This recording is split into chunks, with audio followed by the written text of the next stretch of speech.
in the tweet that I was writing,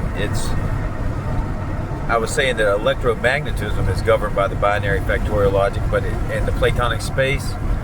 But I could probably keep the claim to the dielectric or electrodynamic properties of organic matter or organic computation. That's probably the most reasonable claim, because we have already figured out that the angstrom, nanometer, etc. spacing is governed by that. See, the orders of magnitude of the larger energy levels become very difficult to translate, but the thing is that they didn't exist in the same way 500 years ago and throughout evolution, because they did with gunpowder and those types of inventions, but those were literally invented to violate scale invariance on purpose, because they create damage, and we're scared of damage because that's how we fight. And so in the tweet, I should probably edit that. If anybody watches this is 5/4/2026 on Integrated View. There's going to be a post about this topic, but it's going to be different for matching scale invariance across geodesics that are so much different. You might say that an individual set of computations of a few trillion nerve endings firing together end up having the same degree of complexity of mass as almost like a nuclear strike in terms of the individual impact. Now, I'm not saying that the nuclear strike and the inevitable fallout is going to be adjusted for in this case. What I'm saying is that long term, the repercussions and whatnot, what I'm saying is you might have a thought, or you might have a series of computations in the body which produce a behavioral result which emanates into the physical plane that is resonated with and picked up by other humans, or that creates a physical atomic change that has repercussions over time or through time, which successfully have a causal connectivity from whether or not it's before you, through the behavior that you elicit, all the way into the downstream repercussions of the atomic changes, including the vibrations of the voice, to all of the resonance of your body, all that stuff. It creates a physical change in the atomic configuration, even if you can't see it. The vibrations in the air are atomic changes. And so that in itself is like a conduit for specific bandwidths of causality. When you think about it like that, it becomes much easier to conceive of an interconnected plasma-like web through the different geodesics of matter. So whether it's and I keep saying geodesics, what I'm just talking about is a given plane, whether it's your cells or whether it's a larger collection of cells like your eyeballs that have a specific function, whether it's something like a group of human beings engaging on, think Grothendiener sociological cycles, micro, etc., out to macro. You have the individual person, then you have an immediate family, and then you have friends and a local group and neighbors, and then you have the social, the schooling or the workplace that you're in. Those are different geodesics within human instantiated civilization and have different total causal power. Like if you think of from how much how much energy is the individual versus the family versus the school / workplace / entire community, and then state, and then nation. All of these are different levels of energetic expenditure, and it's also observable in the economic structure But what we need to do is integrate the level of energy expenditure and the economic structure in a much more dynamic way, so that we actually utilize every little bit of ATP to GTP conversion. Because in the guanine hydrolysis, the GDP, when it gets taken off the back of the dimer, it steals a phosphate from the ATP and then turns back into GTP and put on the front by the TIP plus work crew that's constructing the microtubules that actually are probably what are generating a large portion of the brainwave activity that we have beyond just the homeostatic, beyond just the basic level of processing. The actual processivity and the turning radii of the microtubules themselves may actually be, when they turn, sending a resonant structure of physical vibrations as they turn, like the momentum change, as they're doing their job delivering the various cargo and pi electrons to the edges of the war, the edges of the edges of creation. That's what it is. It's the edge of life and creation, because that's what's right on the edge of your dendrites. That's what the dielectric gradients, plus and minus, right there on the edge, that are signaling for, with growth factor and other things, that they need activity to be able, they need the supplies to be able to successfully mate with the immediate present in a desirable way and not get behind.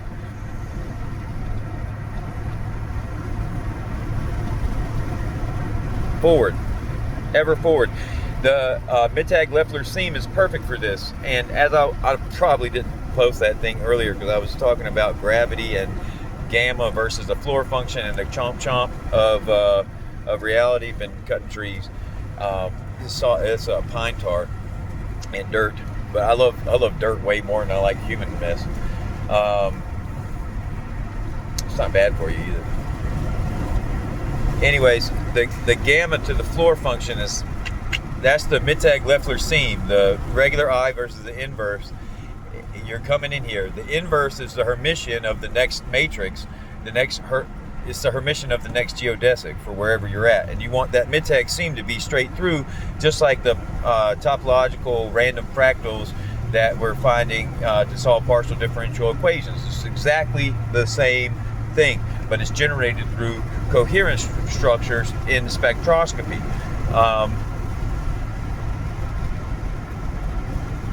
And I'm pretty sure that the TIP plus crew on the end of the microtubule is actually looking for purple, or whatever royal violet color is technically non-existent, because that's the integral of the entire color spectrum, and it has the highest frequency, so shortest wavelength, which means it's arriving first. And I think that it actually supercharges the batteries, like somehow the H302 is reflecting this at a maximum degree of resonance. I'm pretty sure the krypton is in there at 262 relative speed of light. Like gold is 577, which is exactly gamma. 5.58 C relativistic orbital speed up, or whatever.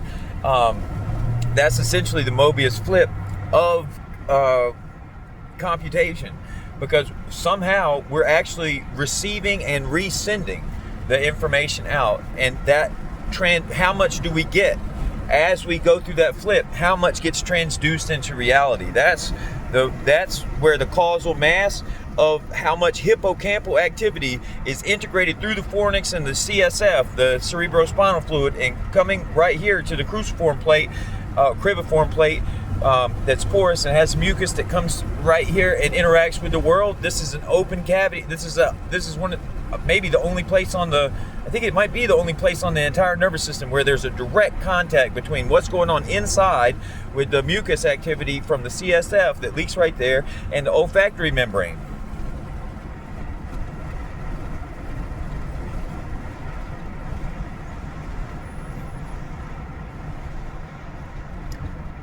So those partial differential equation solutions to real-time events are happening through the elemental configurations that DNA has already instantiated for us in order to maximize the amount of information pressure that can be facilitated inside the cubic volume of the body without any more atoms.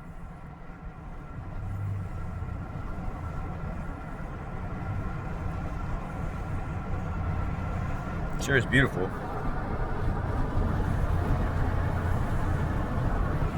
I don't know if you guys can see, it's just a sunset. It's really nice.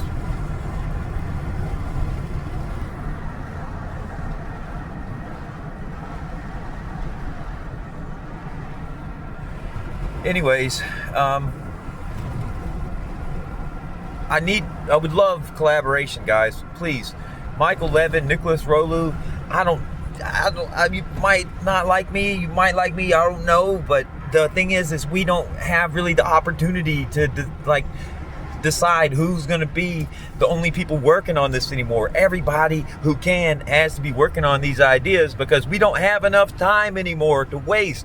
The singularity is approaching faster and faster all the time, and we have to get the absolute best science of guanine hydrolysis and kinesin productivity, yes, but guanine hydrolysis is what makes sure that everything continues to work. And that is, the guanine hydrolysis already implied strong H3O2, which means that you have a clean extracellular matrix and all these other things. The dynein is doing its job, and you have the right amount of dynein and kinesin trade-off energy at the end. I can't remember which one it has to do the job.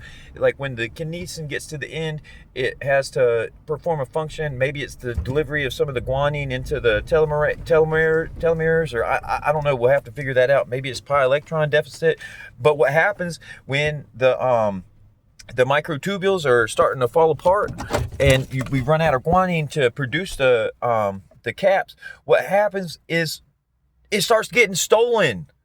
Literally, the guanine gets stolen out of the telomerase banks to build the road. And so at the end, if you don't have enough guanine left because you put it all into the road, the kinesin is delivering literally like guns and stuff without ammunition. It's like delivering cars without gas in them. And the gas is made back in the soma. So the dynein can't get activated because the kinesin's keeps tugging on it because it doesn't want it to reverse because it knows it didn't do its job because the job gets signaled by the drop off. And that's what allows the dynein to go back and whatnot to the soma with the goodies. And when that exchange has a problem, it creates a back pressure. If this is the dendrites and my arm is the axon, if it's not trading off right here, it goes, oh, damn. Anyways, you can just imagine, the back pressure builds up like a wave. Man, the back pressure builds up like a wave, and it messes up the tau protein because the tau protein is sitting there trying to do Sapirski gasket math and keep the timing so we know exactly where to send all the energy, because the dielectric gradients pop out of the little dimer bricks in the protofilaments, the little gaps where they don't perfectly meet up. It's like the kinesin and the dynein are literally playing a dancing game. They're playing that dance shit, where you got different colors of energy gradients sticking up, and they dance to the energy gradients. Is that cool or what? Straight in the center of our axons, our bodies are doing some crazy dance-offs. That's awesome. And what's even more is the fascia is sitting there playing the guitar on the integrin strings. The fascia, I'll do more on it later because I found this last night. This is the coolest thing ever. The integrin inside the muscle cells of the nervous system and maybe some other cells, the fascia itself on the outside of our body goes and clings on to the integrin, the ligand that couples, which is a beta, by the way, the beta version, because the alpha is the one that goes in. It's crazy how much beta has stuff to do. Anyways, the ligand right here, well, the integrin, that's the integrin. The fascia reaches down and grabs on to the integrin and plays it like a guitar. Our emotion is an actual type of music that passes from the fascia through the nervous system. I mean, my God, that's amazing. It's so awesome because you guys have heard me talk about the time signature response and how it looks like music. Go back to my uh, is, please help me save the singularity video. It's so wild how real it is. Such inspiration has been following me this whole time. I had no idea that it was going to turn out to be so physically real and literal, all this stuff. But I'm excited. I hope you guys are excited. And the future is bright. Please help me. If anybody works on similar stuff, please join me in this journey into the incredible depths of perfection that the Lord has put inside of us and has outlined for our future that we have the opportunity to capitalize on if we act now. I believe in us. I believe in you. Have a great day.